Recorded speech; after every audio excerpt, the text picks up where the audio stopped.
Title, Bacau Boys.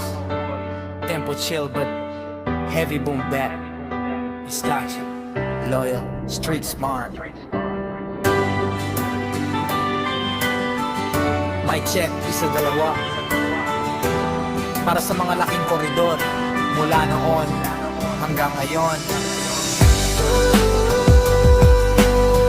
Bacau Boys to.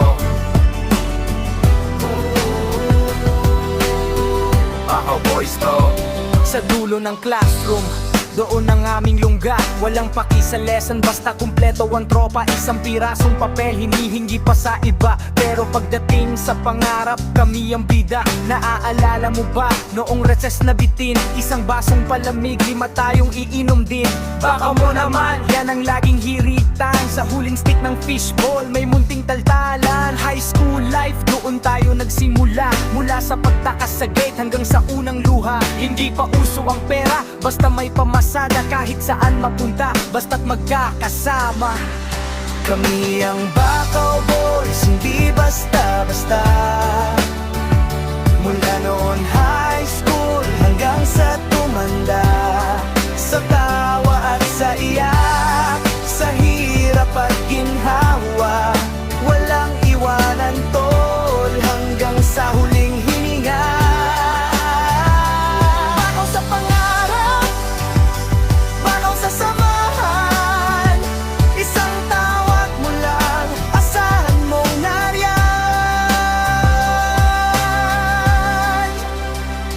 Lumipas ang taon, kanya-kanyang diskarte. May naging engineer, mayroon ding naging siaman sa barke. Yung iba sa atin nakikipagbagbakan sa opisina. Pero pag nagset ng G, lahat tayo ay bida. Wala ng uniform pero ang kulit ay nandun pa rin. Yung mga sikreto natin baon hanggang sa libing. Kahit may kani-kanyang pamilya na at obligasyon, isang shot tayo lang parang bumalik ang panahon. Saksi ang kalsada sa ating mga kalokohan. Mula sa unang heartbreak hanggang sa tagumpay ng samahan. Kung akala nyo kupas na dyan kayo nagkakamali, ang pagkakaibigan to hindi mababali.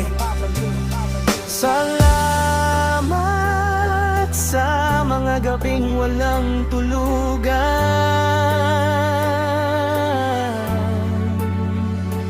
Sa mga payong tapat, kahit masakit pakinggan.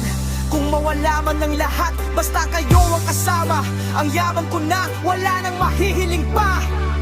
Kami ang Bacau Boys, hindi basta-basta. Mula noon high school hanggang sa tumanda. Isang taba at sa iyak, sa hirap at ginhawa, walang iwanan tol hanggang sa huling hininga. Bacau sa pangarap, Bacau sa samahan. Isang tawag mo lang, asahan mong nariyan. Bacau Boys.